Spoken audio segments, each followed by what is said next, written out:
Hello everyone and welcome back to the channel. I'm Plungulier and today I'm going to be giving my first impressions on Back 4 Blood. If you enjoy this video, please leave a like and subscribe for more content. And yes, this game is similar to Left 4 Dead, but unique in its own way. So let's get into it.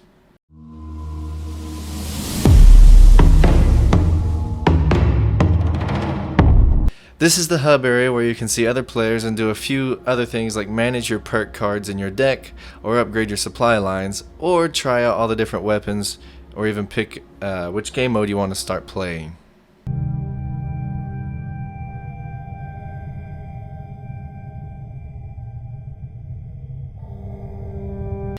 The campaign is really basic so far. It is set up in a similar fashion to Left 4 Dead games where you have to fight through different acts. There are a few major differences, however, one being that you have cards to pick from that give you perks, and you can build your decks while in the base area. Another change, at least for the beta, is that you cannot fight other players in the campaign mode, so it is strictly AI that you're going to fight against. And even on medium difficulty it feels really easy, as all the ridden, the zombies, are one-shots except for the special ridden. Another thing I should mention is that the AI will teleport to you, which can cause problems if you're playing with a friend, and one moment you think you have help and the next moment the AI has teleported to your friend, leaving you by yourself.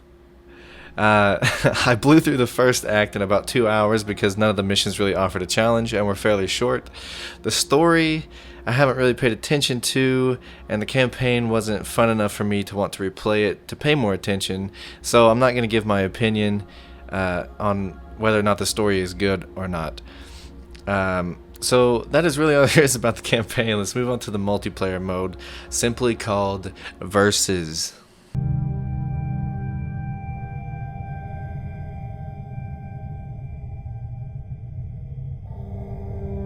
Versus is a bit interesting. If you're a Left 4 Dead fan, then you, like myself, would likely go into this mode thinking it would be the same, where you play as zombies trying to stop the survivors from clearing the missions, and then you swap sides. But no, the Versus in this game is a mixture of Battle Royale and Horde, where you play best of 3 rounds and try to survive as long as you can. Or vice versa, you try to take out the survivors or cleaners as fast as you can. The Battle Royale part comes from the zone closing, and being outside the zone as a cleaner causes you to lose health very quickly. The Horde part comes from the wave style, in which common ridden attack you. The way this game is similar to Left 4 Dead and Versus is that when playing ridden you have several classes to choose from to play, actually more than in Left 4 Dead, and you actually get to choose, unlike Left 4 Dead where it chooses for you. Of course, you get to move around as a shadow until you are hidden and not too close to the cleaners, at which time you can spawn. But real quick, let's take a look at the different classes of special ridden that you can play. The first type of special ridden are the Stalker class ridden. There are 2 playable versions. They are the Hawker and Stinger. Each type has different abilities. The Hawker can spit liquid and anchor cleaners to a spot, making them easy targets to kill since they can't break free unless someone helps them, or they just have to wait it out. And they also cannot attack while anchored. The Stinger can jump onto the sides of buildings, and it spits balls of liquids that damage cleaners from a distance.